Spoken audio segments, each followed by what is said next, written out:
السلام علیکم ورحمۃ اللہ وبرکاتہ۔ اعوذ باللہ من الشیطان الرجیم، بسم اللہ الرحمن الرحیم۔ عزیز طلباء و طالبات، اللہ تعالیٰ کے دربار میں دعا ہے کہ آپ سب خیریت سے ہوں، اور یہ جو بظاہر چھٹیاں ہیں، چھٹیاں نہیں ہیں، یہ ایک آزمائش ہے۔ اس میں آپ اپنے گھروں میں حفاظت میں ہوں گے، اور اپنے اوقات کار میں ایک ٹائم ٹیبل بنا کے اپنا وقت جو ہے وہ مثبت لمحات کو استعمال کر رہے ہوں گے، مثبت کاموں میں استعمال کر رہے ہوں گے۔ اس وقت میں اسلامیات کمپلسری کا ٹاپک لے کے آپ کے پاس آیا ہوں۔ بظاہر یہ اوپر الیکٹیو کا ٹائٹل بنایا گیا ہے، لیکن کمپلسری کا یہ لیکچر ہے، اور اسلامیات لازمی کے جو بچے ہیں وہ پارٹ 1 کے وہ اس عنوان کو سمجھیں گے کہ میں کیا پڑھا رہا ہوں۔ آج کا عنوان ہے ہمارا الہامی کتابوں کے متعلق، کہ جو ہمارے عقائد ہیں بنیادی، ان میں ہم نے توحید، رسالت، آخرت، ملائک اور الہامی بکس، یہ 5 بیسک ہمارے عقیدے ہیں، یعنی اللہ پر ایمان، اللہ کے رسولوں پر ایمان، آخرت پر ایمان، فرشتوں پر ایمان، اور الہامی کتابوں پر ایمان۔ تو الہامی کتابیں جو ہیں یہ اس کے متعلق آج ہم گفتگو کریں گے کہ اللہ رب العزت، بعض کتابوں میں آپ کو یہ عنوان ملے گا الہامی کتابوں کے عنوان سے، اور بعض میں آپ کو ملے گا آسمانی کتابوں کے عنوان سے، دونوں کا مطلب ایک ہی ہے۔ اب ہم دیکھتے ہیں کہ آسمانی کتابیں جو ہیں وہ کون سی ہیں۔ تو آسمانی کتابیں اور صحائف، یہ آپ نے سنا ہے، یعنی کتاب یا صحیفہ۔ تو پہلے تو یہ سمجھ لیجئے، کیونکہ قرآن ہم سے یہ کہتا ہے کہ صحف ابراہیم و موسیٰ، وہ صحیفہ جو موسیٰ پر اترا اور وہ صحیفہ جو ابراہیم پر اترا۔ تو اللہ رب العزت نے ہمیں یہ نہیں بتایا کہ ابراہیم علیہ السلام پر جو صحیفہ اتارا گیا تھا اس کا نام کیا تھا، لیکن یہ طے ہوا کہ ہمیں قرآن نے 4 الہامی کتابوں کی تعریف کی ہے، اس کی وضاحت کی ہے، اس کے متعلق ہمیں بتایا ہے، حتیٰ کہ پیغمبروں کے متعلق بتایا ہے کہ کون سے پیغمبر ہیں جن پر یہ کتابیں اتری ہیں۔ تو اس وقت میں ان الہامی کتابوں میں، چونکہ وہ قدیمی کتابیں، جو پرانی کتابیں ہیں، وہ ہیں جن کو آج دنیا بائبل کے نام سے جانتی ہے، اس پر ہم بات کرتے ہیں۔ لیکن کتاب اور صحیفے پہ فرق یہ ہے کہ کتاب سے مراد یہ ہوتی ہے کہ جس میں ایک قدر تفصیل ہو، اور صحیفہ اس کو کہتے ہیں جیسے ایک بکلٹ ہوتی ہے، کتابچہ ہوتا ہے جس میں ضرورت کی کچھ بنیادی باتیں بیان کر دی جاتی ہیں، اسے صحیفہ کہا جاتا ہے۔ تو احادیث میں اگرچہ ہمیں ڈیٹیل ملتی ہے کہ اللہ تعالیٰ نے اور بھی بھیجی ہیں، مثلا مسند احمد بن حنبل کے اندر ایک روایت ہے جس کا تذکرہ ڈاکٹر حمید اللہ خان نے تاریخ قرآن کے تحت کیا ہے، یعنی الہامی کتابوں پر بات کرتے ہوئے، تو کہا کہ اس کے اندر ایک اشارہ ملتا ہے کہ شاید 313 الہامی کتابیں اللہ نے اتاری ہیں، لیکن اس کی ڈیٹیل ہمیں کہیں نہیں ملتی۔ مان لیا کہ 313 ہیں، لیکن ہمیں اس کی کوئی ڈیٹیل نہیں ملتی۔ البتہ یہ ہے کہ جو قرآن ہم سے بات کرتا ہے وضاحت میں، وہ ہمیں صرف ایک ابراہیم علیہ السلام کے صحیفے کا صرف ذکر ہے قرآن میں 2 جگہ پر، اور باقی جو الہامی کتابیں ہیں تورات، زبور، انجیل، ان کا تذکرہ ہے۔ تو یہ طے ہو گیا کہ ہمیں نہیں علم، لیکن ہم اس 4 کو مانیں گے، اور انہی 4 کو ہی ہمیں سمجھنا ہے۔ اور قرآن کریم کی جو پہلا پیج ہم کھولتے ہیں قرآن کریم کا، تو اس کے ایک سائیڈ پہ سورۃ الفاتحہ لکھی ہوئی ہے، اور دوسری سائیڈ پہ دوسرے پیج پر سورۃ البقرہ کا پہلا گراف ہے۔ اس میں اللہ تعالیٰ نے جو متقین کی صفات بیان کی ہیں، ان متقین کی صفات میں بھی اللہ رب العزت نے ہمیں کہا ہے کہ وما انزل من قبلک، یعنی جو کچھ اے محبوب ہم نے آپ پر اتارا، یعنی وما انزل الیک وما انزل من قبلک، یعنی جو ہم نے آپ پر اتارا، جو آپ پر اتارا وہ تو ہو گیا قرآن، وما انزل من قبلک، جو آپ سے پہلے اتارا گیا اس پر بھی یہ متقی لوگ ایمان لاتے ہیں۔ تو اس سے پہلے کہ میں رسول اللہ صلی اللہ علیہ وسلم پر اتری ہوئی کتاب پر میں گفتگو کروں، میں آپ سے بات کرنے جا رہا ہوں کہ اللہ رب العزت نے جو اس حضور سے قبل کتابیں اتاری ہیں، ان کتابوں کا دنیا میں تعارف آج کس نام سے ہو رہا ہے۔ تو عزیز طلباء و طالبات، دیکھیے کہ بائبل، ہمیں بائبل کا نام ملتا ہے۔ اس وقت جتنی بھی الہامی کتابیں ہیں وہ یعنی قرآن کے علاوہ، وہ سب اب بائبل کے اس کے اندر آ جاتی ہیں، اس کی ٹائٹل میں آ جاتی ہیں۔ بائبل کا معنی کیا ہے؟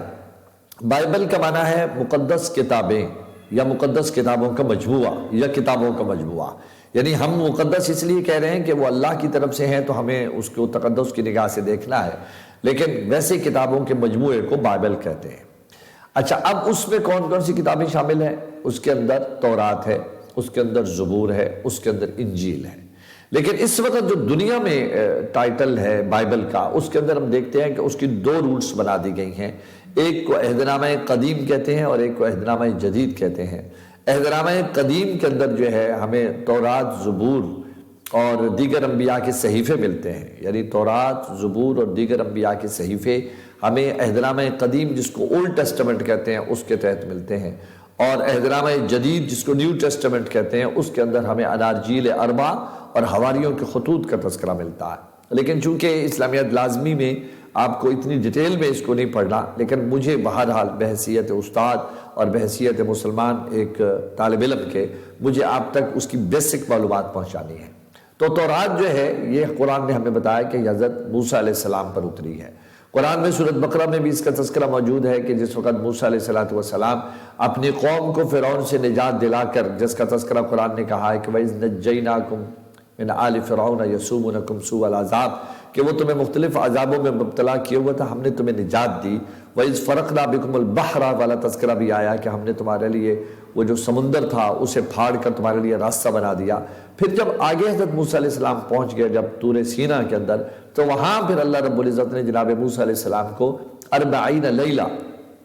سورۃ انعام کے اندر جو ہے وہاں تذکرہ ہے کہ پہلے 30 راتوں کے لیے پھر 10 بڑھا دی گئیں، یعنی ٹوٹل 40 لیلہ 40 راتوں کے لیے اللہ رب العزت نے حضرت موسیٰ علیہ السلام کو کوہ طور پہ بلایا، اور کوہ طور پہ جب بلایا تو وہاں انہیں پھر ایک کتاب عطا فرمائی جو 10 تختیوں پر بعض روایتوں میں لکھا ہے کہ لکھی ہوئی تھی، بعض روایتوں میں یہاں تک ہے کہ وہ سونے کی تختیاں تھیں، لیکن جب وہ واپس آئے اپنی قوم کے پاس تو اس وقت وہ قوم سامری، وہ جو تھا جادوگر، وہ اس خبیث کے کہنے میں آ کر وہ ایک بچڑے کو معبود بنائے بیٹھے تھے، اور حضرت ہارون علیہ السلام کی تبلیغ جو ہے وہ بے اثر ہو چکی تھی، اور اس وقت ان کے ہاتھ سے وہ شدت غم سے وہ تختیاں گر جاتی ہیں جو پھر فوراً اٹھا لی جاتی ہیں، وہ تورات تھی۔ اچھا، آج وہ تورات جو ہے کس حال میں ہے وہ میں ابھی آپ سے اس کا تذکرہ کروں گا، لیکن ابھی میں تھوڑا سا طائرانہ نگاہ میں ان کا تذکرہ کرتے جاتا ہوں۔ تو طے ہوا کہ تورات جو ہے یہ جناب موسیٰ علیہ السلام کو عطا ہوئی، جو کہ فرعون کے مد مقابل تھے، اور ان کی قوم جو بنی اسرائیل ہے اس قوم کو اللہ رب العزت نے ہدایت کے لیے جو کتاب عطا فرمائی وہ تورات تھی۔ اچھا، اس کے بعد ہمیں دیکھتے ہیں زبور۔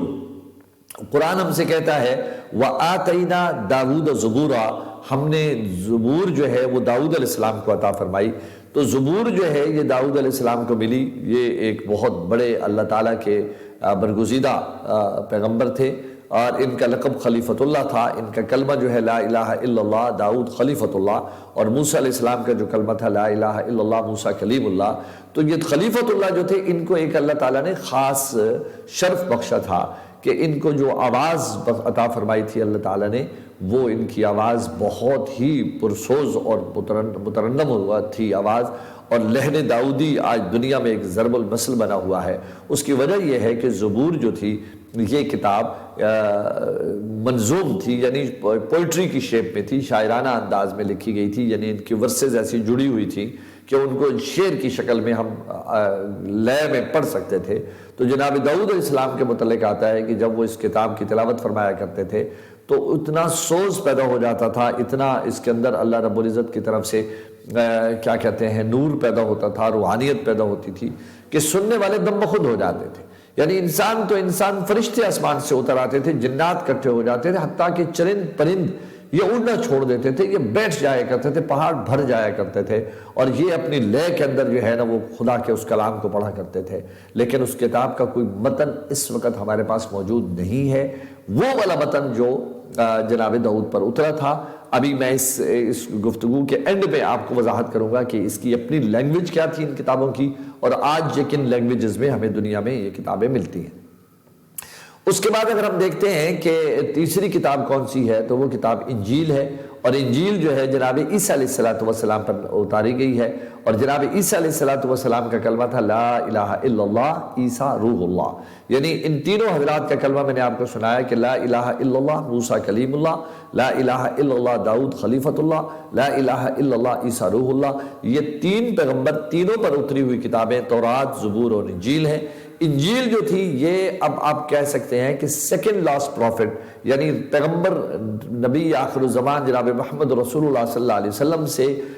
آخری پیغمبر جو ان سے پہلا پیغمبر تھا، جو اوپر کی لوٹ میں آخری تھا اور حضور سے پہلا تھا، وہ جناب عیسیٰ ہیں۔ ان پر اللہ نے انجیل عطا فرمائی، اور آپ کو پتہ ہے کہ جناب عیسیٰ علیہ السلام کی نبوت کا اعلان ماں کی گود میں ہو گیا تھا، اور وہاں انہوں نے بتایا انی عبداللہ آتانی الکتاب وجعلنی نبیا، کہ مجھے اللہ تعالیٰ، میں اللہ کا بندہ ہوں اور ان قریب مجھے کتاب عطا کی جانے والی ہے اور میں نبی بنایا جا رہا ہوں۔ تو یہ پیغام حق جو تھا انہوں نے ماں کی گود میں معجزاتی طور پہ سنایا تھا، کیونکہ یہ حضرت عیسیٰ کون ہے؟ یہ بی بی مریم کے صاحبزادے ہیں۔ اور بی بی مریم کون ہے؟ کہ جو ایک پاک باز عورت تھی جن کا نکاح نہیں ہوا تھا، معجزاتی طور پر اللہ رب العزت نے ان سے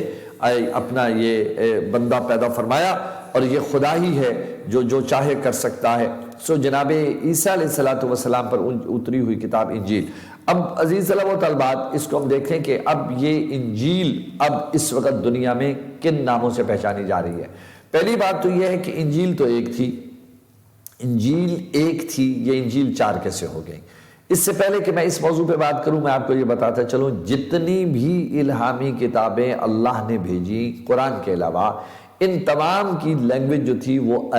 عبرانی زبان تھی۔ جیسے قرآن کی زبان عربک ہے، ایسے ان کتابوں کی زبان عبرانی تھی، لیکن عبرانی زبان اس وقت دنیا میں نہ کہیں بولی جاتی ہے، نہ کہیں پڑھی جاتی ہے، نہ کہیں پڑھائی جاتی ہے، نہ کہیں سمجھی جاتی ہے، نہ اس کی کوئی بکس موجود ہے، نہ اس کی کوئی ویکیبلری موجود ہے، نہ اس کی کوئی ڈکشنری موجود ہے، نہ اس کا کوئی لینگویج سینٹر موجود ہے، حتیٰ کہ ان الہامی کتابوں میں سے کوئی بھی کتاب اس وقت عبرانی زبان میں نہیں ہے۔ تو آپ کے ذہن میں یہ سوال پیدا ہوگا کہ سر یہ پھر کس زبان میں ہے؟ تو میں آپ کو بتاتا چلوں، دنیا کی ہر زبان میں یہ کتابیں آپ کو مل جائیں گی۔ بائبل آپ کو اردو میں ملے گی، انگلش میں ملے گی، فرینچ، اٹالین، جرمن،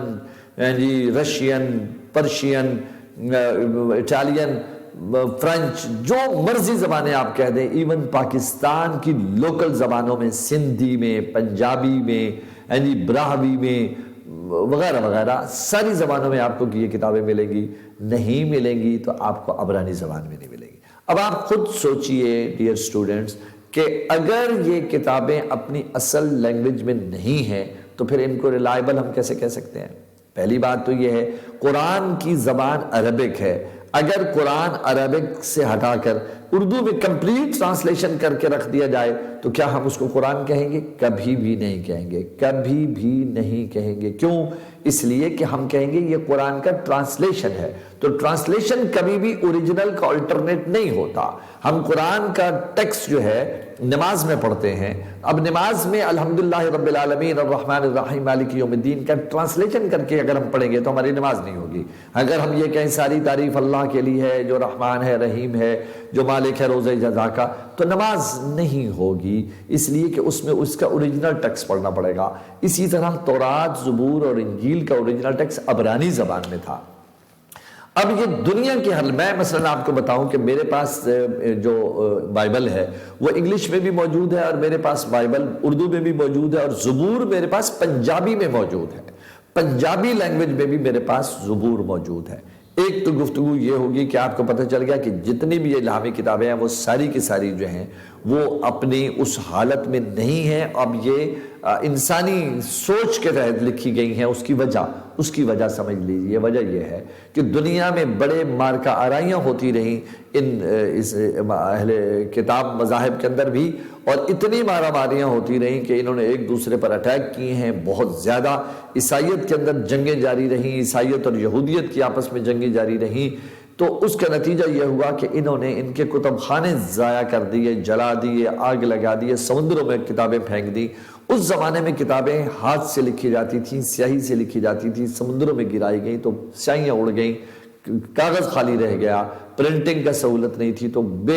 لیکن ان کا کوئی حافظ نہیں ہوتا تھا، کتاب حفظ کرنا مشکل ہوتا تھا، ان کے پاس حافظ کوئی نہیں تھے، جب کی چیز غرق ہوئی تو پھر بھول گئے، پھر نئے سرے سے لکھی، اپنے طور پہ لکھی، اور 20 لوگوں نے لکھی۔ انجیل کے ساتھ یہی ہوا کہ یہ 70 انجیلیں، ایک ٹائم ایسا آیا کہ 70 انجیلیں ایک وقت میں ان کے پاس پڑی تھیں، اور ہر انجیل دوسری انجیل سے مختلف تھی۔ اب انہیں سمجھ نہیں آتی تھی کہ ان میں سے کون سی انجیل سچی ہے۔ یہ ایک طویل واقعہ ہے، اور خود ان لوگوں نے اپنی بات کو خود بیان کیا ہے۔ میں حوالہ دے رہا ہوں فرانس کے ایک مشہور مستشرق کا، مستشرق اسے کہتے ہیں جو کافر ہوتے ہوئے دین حق یعنی اسلام پر بھی گہرا مطالعہ رکھتا ہوتا ہے، قرآن حدیث کو آبزرو اس نے بہت گہری نگاہ سے پڑھا ہوتا ہے، تو اس نے خود یہ بیان کیا ہے کہ ہمارے پاس ایک دفعہ 70 انجیلیں ایسی اکٹھی تھی ہمارے بڑوں کے پاس کہ ہمیں نہیں سمجھ آتی تھی کہ ان میں سے کون سی سلیکٹ کرنی چاہیے کون سی نہیں کرنی چاہیے۔ کہتے ہیں بڑے لیدے ہوئی لیکن کوئی نتیجہ نہیں نکلا۔